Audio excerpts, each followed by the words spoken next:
வணக்கம். Sunstar media செய்திகள்.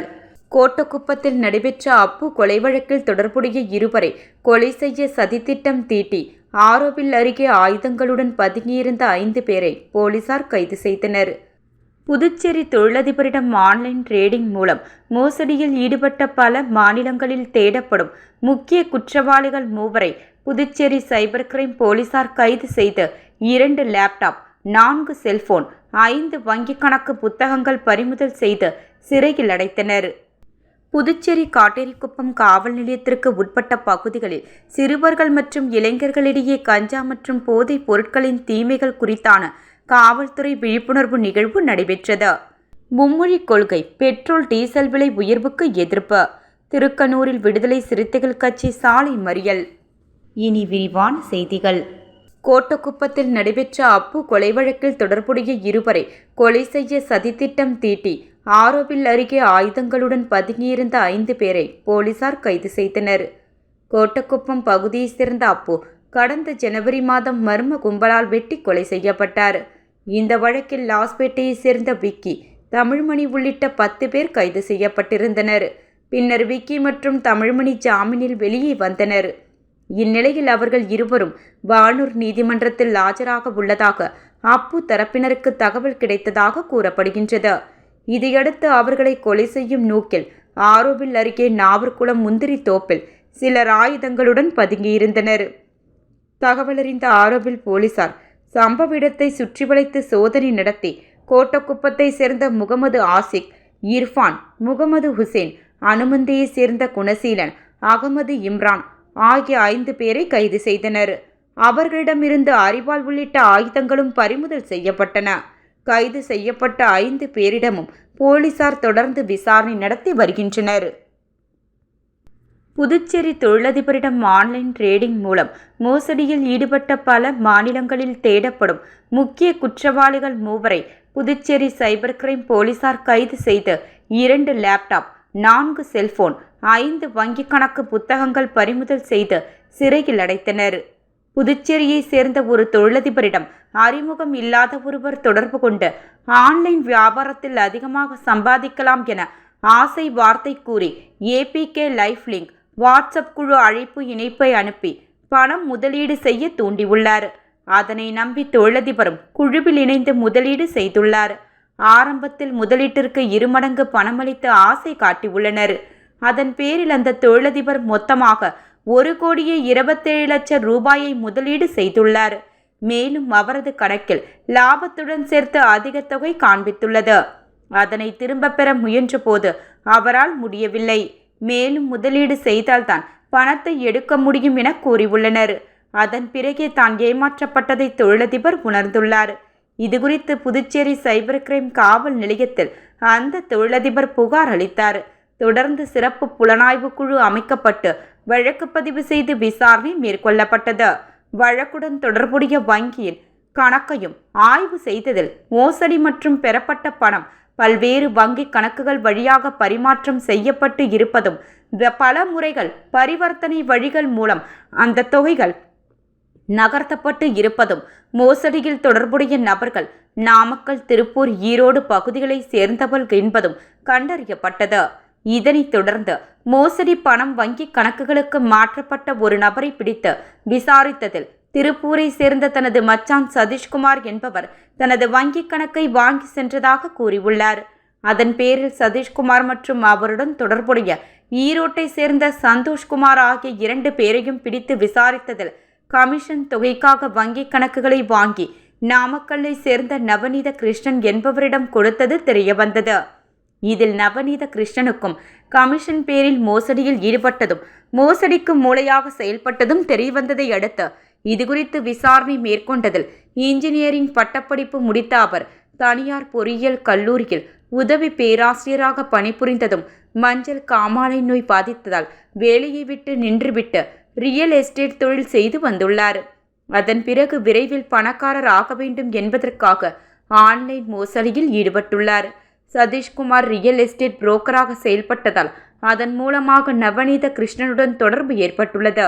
இவர்கள் மீது மேற்கு வங்கம், நாகாலாந்து உள்ளிட்ட பல்வேறு மாநிலங்களில் சைபர் மோசடி வழக்குகள் பதிவு செய்யப்பட்டு இருப்பதும் பல மாநிலங்களில் அப்பாவி மக்களை குறிவைத்து ஆன்லைன் ட்ரேடிங் மோசடிகளில் ஈடுபட்டிருப்பதும் தெரிந்தது. அவர்கள் பெயரில் தொடங்கப்பட்ட வங்கி கணக்குகளை ஆய்வு செய்ததில் பல்வேறு மாநிலங்களில் 100க்கும் மேற்பட்ட புகார்கள் பதிவாகி இருப்பதும் இவற்றின் மூலம் கோடிக்கணக்கில் மோசடி நடந்திருப்பதும் தெரியவந்தது. இதையடுத்து 3 பேரையும் போலீசார் கைது செய்து புதுச்சேரி அழைத்து வந்தனர். நவநீத கிருஷ்ணனிடம் இருந்து 2 லேப்டாப், 4 செல்போன்கள், 5 வங்கிக் கணக்கு புத்தகங்கள், 3 சிம் கார்டுகள் ஆகியவற்றை போலீசார் பறிமுதல் செய்தனர். தொடர்ந்து 3 பேரையும் புதுச்சேரி நீதிமன்றத்தில் ஆஜர்படுத்திய போலீசார் காலாப்பட்டு மத்திய சிறையில் அடைத்தனர். புதுச்சேரி காட்டேரிக்குப்பம் காவல் நிலையத்திற்கு உட்பட்ட பகுதிகளில் சிறுவர்கள் மற்றும் இளைஞர்களிடையே கஞ்சா மற்றும் போதைப் பொருட்களின் தீமைகள் குறித்தான காவல்துறை விழிப்புணர்வு நிகழ்வு நடைபெற்றது. புதுச்சேரி மாநிலத்தின் பல்வேறு பகுதிகளில் போதைப் பொருட்கள் பயன்பாடு அதிக அளவு கல்லூரி மாணவர்கள் மற்றும் இளைஞர்களிடம் அதிகரித்து வருகின்றது. இதனை கட்டுப்படுத்தும் வகையில் போலீசார் பல்வேறு நடவடிக்கைகளை எடுத்து வருகின்றனர். இதன் ஒரு பகுதியாக புதுச்சேரி காட்டேரிக்குப்பம் காவல் நிலையம் சரகத்திற்கு உட்பட்ட பகுதிகளில் சிறுவர்கள் மற்றும் இளைஞர்களிடையே கஞ்சா மற்றும் போதைப் பொருட்களின் தீமை குறித்தான விழிப்புணர்வு நிகழ்ச்சி நடைபெற்றது. காவல் ஆய்வாளர் தமிழரசன் தலைமையில் நடைபெற்ற இந்த நிகழ்ச்சியில் போதைப் பொருள் பயன்பாட்டால் ஏற்படும் உடல் மற்றும் மனநல பாதிப்புகள் குறித்தும் சமூக விளைவுகள் மற்றும் சட்ட ரீதியான தண்டனை குறித்தும் சிறுவர்கள், இளைஞர்கள் மற்றும் பொதுமக்களுக்கு எடுத்துரைக்கப்பட்டது. தொடர்ந்து போதைப் பொருட்கள் விற்பனை அல்லது பயன்பாடு தொடர்பான தகவல்கள் தெரிந்தால் உடனடியாக காவல்துறைக்கு தகவல் தெரிவிக்குமாறும் கேட்டுக்கொள்ளப்பட்டுள்ளது. மும்மொழி கொள்கை, பெட்ரோல் டீசல் விலை உயர்வுக்கு எதிர்ப்பு. திருக்கனூரில் விடுதலை சிறுத்தைகள் கட்சி சாலை மறியல்.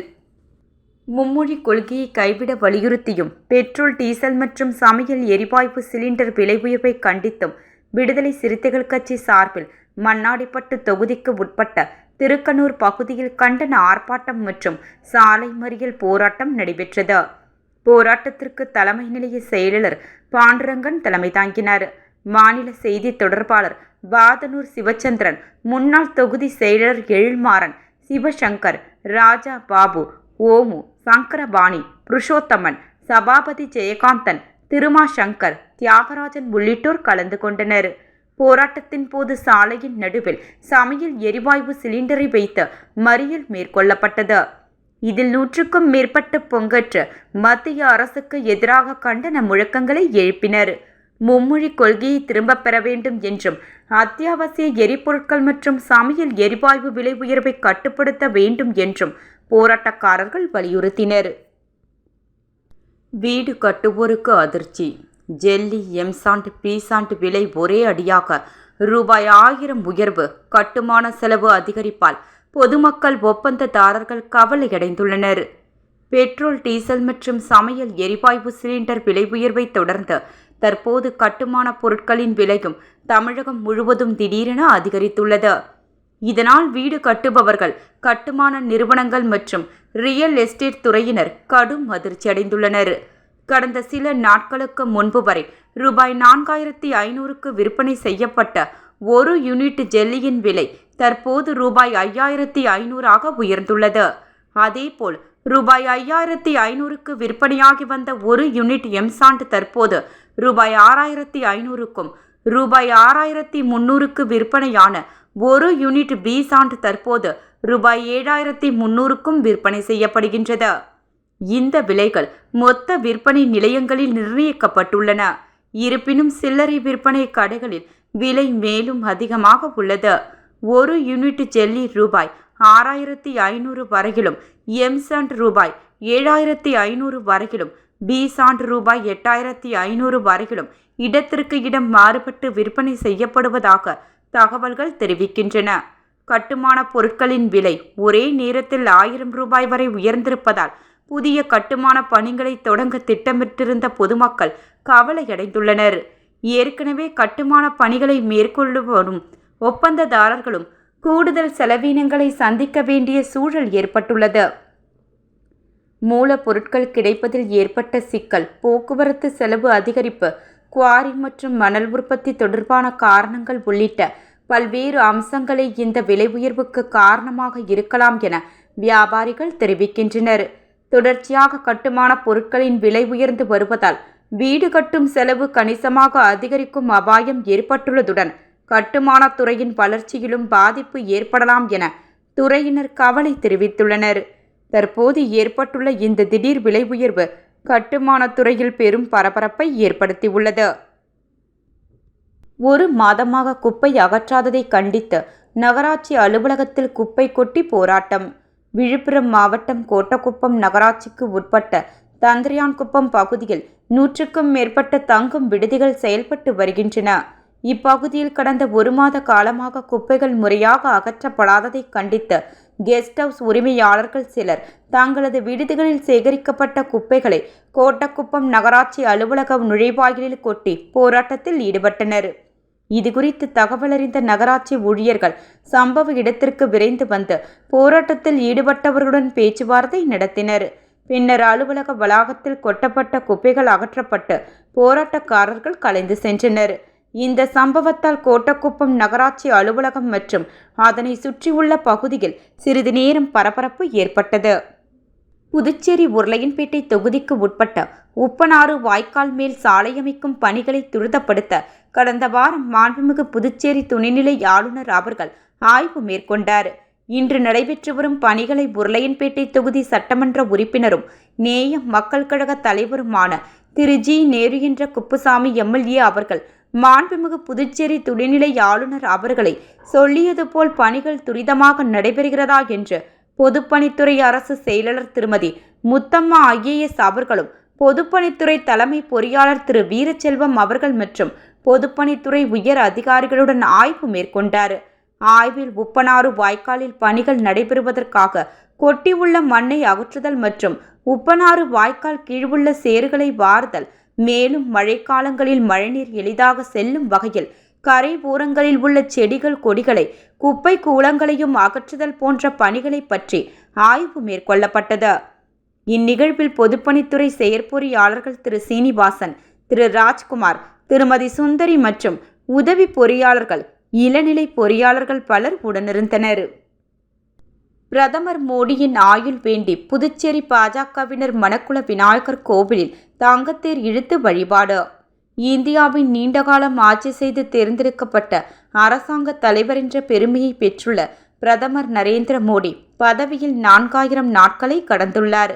இதனை கொண்டாடும் விதமாக புதுச்சேரி மாநில பாஜக தலைவர்கள் மற்றும் காரிய கர்த்தாக்கள் புகழ்பெற்ற அருள்மிகு மணக்குள விநாயகர் ஆலயத்தில் சிறப்பு பிரார்த்தனைகளை மேற்கொண்டு புனிதமான தங்கத்தேரை இழுத்து வழிபாடு நடத்தினர். இந்நிகழ்வில் புதுச்சேரி உள்துறை அமைச்சர் நமச்சிவாயம், முன்னாள் சபாநாயகர், சட்டமன்ற உறுப்பினர்கள் ஜான்குமார் மற்றும் கல்யாண சுந்தரம் ஆகியோர் உள்ளூர் தலைவர்கள் மற்றும் ஏராளமான பக்தர்களுடன் இணைந்து உற்சாகமாக பங்கேற்றனர். இன்று அதிகாலை முதலே விநாயகர் பெருமானுக்கு சிறப்பு அபிஷேகம் மற்றும் ஆராதனை சடங்குகள் நடைபெற்றன. அதனைத் தொடர்ந்து தலைவர்கள் மற்றும் பக்தர்கள் பக்தி முழக்கங்களுடன் தங்கத்தேரை இழுத்தனர்.